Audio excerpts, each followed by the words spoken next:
Une toile de grande taille, 2,20 m sur 1,40 m. Des formes géométriques de couleurs chaudes et froides, alternées, qui se terminent par des masques, grimaçants ou joyeux.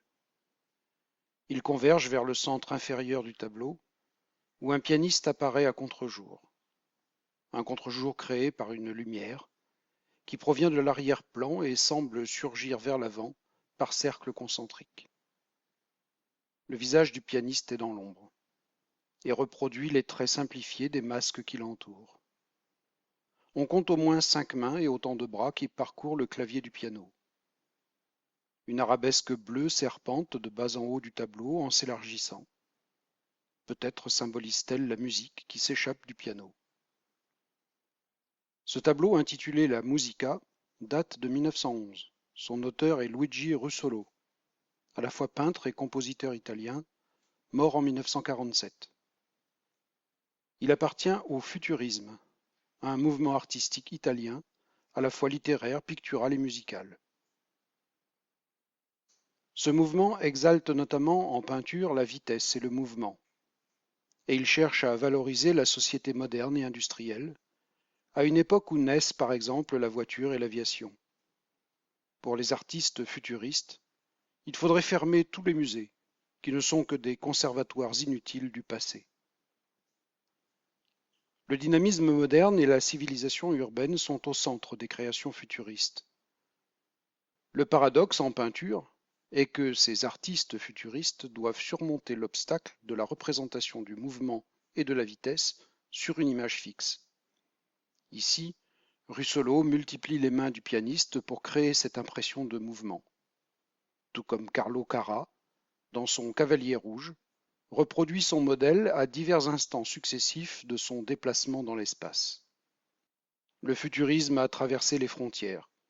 Il a par exemple inspiré Marcel Duchamp, un cubiste français sensible au futurisme italien. Dans son Nu descendant un escalier, daté de 1912, on retrouve les mêmes préoccupations que celles des artistes futuristes, dont le support de travail plastique est concurrencé par le cinéma naissant. Au moment où surgit le futurisme, le cinéma a à peine 15 ans d'âge. Le cinéma semble tout à coup mettre en lumière la difficulté que les peintres ont toujours rencontrée dans la représentation plastique du mouvement. Les futuristes, qui par définition ne pouvaient pas rejeter le progrès représenté par la photographie et le cinéma, se sont donc adaptés à cette nouvelle donne, et leur réflexion sur la représentation du mouvement a donné naissance à une grande diversité d'œuvres. Russolo était à la fois peintre et compositeur. Sans être un autoportrait, ce tableau, même privé de son et de mouvement réel, frappe en tout cas l'imagination et constitue un hommage rendu à la création artistique à la fois picturale et musicale. Il rappelle aussi que la musique futuriste a constitué un mouvement certes éphémère, mais réel, autour de la Première Guerre mondiale. Russolo s'est même essayé à créer des machines sonores appelées joueurs de bruit, instruments spécifiques à la reproduction des sons industriels et du machinisme moderne. La musique de Russolo, qualifiée de bruitiste, s'inscrit dans une période de bouillonnement artistique européen. Et si ces compositions futuristes sont aujourd'hui assez confidentielles, elles préfigurent néanmoins la musique concrète et la musique électronique. Le futurisme va malheureusement se compromettre avec le fascisme italien dans les années 1920. Notamment son chef de file, le poète Marinetti, qui avait fondé le mouvement en 1909, s'est beaucoup rapproché du régime mussolinien.